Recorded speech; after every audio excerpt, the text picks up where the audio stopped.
खाकर ही सरवाइव करते हैं। अब उन क्रीचर्स के बारे में जानने के बाद एलेक्स एक गुफा से होते हुए उस जगह पर पहुंच जाता है जहां पर वो खतरनाक क्रीचर्स रहते हैं।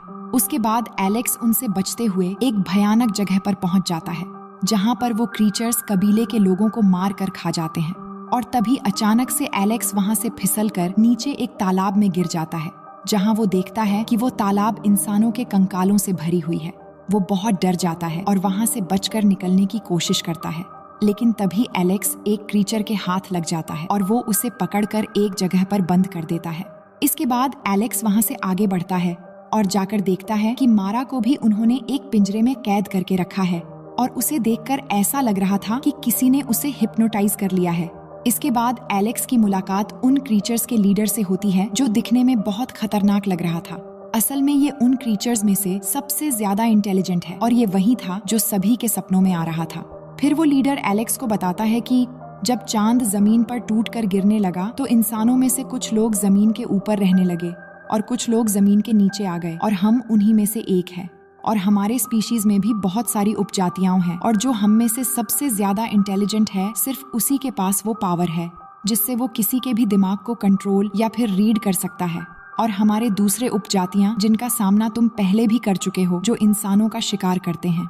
ये सुनकर एलेक्स को बहुत गुस्सा आता है और वो कहता है कि तुम अब एक राक्षस हो, लेकिन पहले इंसान ही थे और अब इतने इंटेलिजेंट होने के बाद भी तुम इंसानों के ही शिकार कर रहे हो।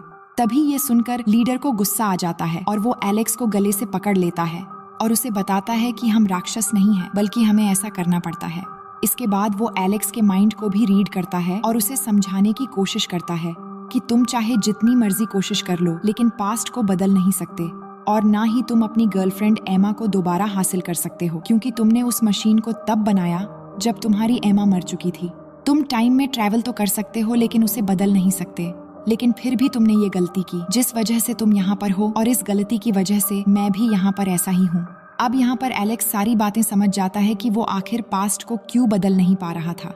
अब उस लीडर के पास ही एलेक्स की वो टाइम मशीन होती है, जिसके बाद वो लीडर एलेक्स से कहता है कि तुम जल्दी से अपने टाइम में वापस चले जाओ, तुम्हें कोई कुछ नहीं करेगा।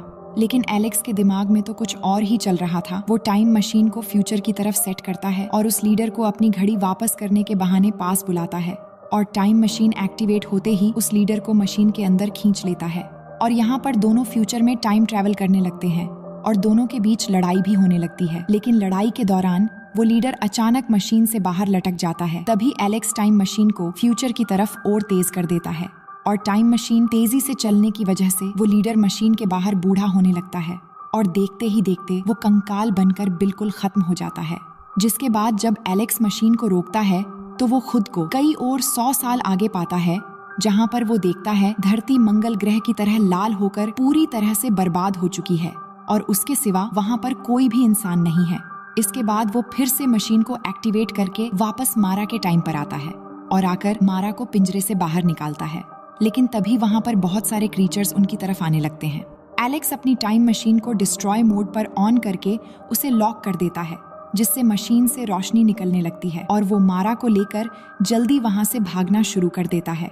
लेकिन वो दोनों अभी भी गुफा के अंदर ही होते हैं और चारों तरफ अभी भी क्रिएचर्स थे जो उनका पीछा करना शुरू कर देते हैं। लेकिन वो भागना बंद नहीं करते और आगे बढ़ते रहते हैं और बहुत मुश्किलों के बाद वो उस जगह तक पहुंच जाते हैं जहां पर इस गुफा से बाहर निकलने का रास्ता है। वहीं हम देखते हैं कि टाइम मशीन ब्लास्ट हो जाती है और उससे निकलने वाली रोशनी चारों तरफ फैलकर सभी क्रीचर्स को खत्म करने लग जाती है। लेकिन उससे पहले ही वो दोनों गुफा से बाहर आ जाते हैं, जहां उनकी मदद कबीले के कुछ लोग भी करते हैं और वो जगह पूरी तरह ब्लास्ट होने से पहले ही सभी वहां से निकल जाते हैं। तभी हम देखते हैं कि उन खतरनाक क्रीचर्स के अंडरग्राउंड समेत उनका सब कुछ बिल्कुल तबाह हो जाती है और एलेक्स, मारा और कबीले के लोग बच जाते हैं। फिर कहानी के आखिर में हम देखते हैं कि एलेक्स कबीले के सभी बच्चों को पढ़ा रहा है और अब टाइम मशीन पूरी तरह डिस्ट्रॉय होने की वजह से वो अपने टाइम में वापस नहीं जा सकता। इसलिए वो इसी टाइम में मारा और इन्हीं कबीले वालों के साथ हंसी खुशी रहने का डिसाइड कर लेता है। फिर हम देखते हैं कि एलेक्स, मारा और उसके भाई को वो जगह दिखा रहा है जो उसके टाइम में कभी उसका घर हुआ करता था। वहीं हम एलेक्स के टाइम में देखते हैं कि एलेक्स की माँ और उसका दोस्त डेविड एलेक्स के बारे में बातें कर रहे थे कि वो हफ्तों से लापता है और कहीं पर भी नहीं मिल रहा। और इसी सीन को दिखाते हुए ये कहानी यहीं पर खत्म हो जाती है। तो दोस्तों, कहानी पसंद आई तो वीडियो को लाइक करके चैनल को सब्सक्राइब कर लेना और हम मिलते हैं आपसे एक और मज़ेदार कहानी के साथ।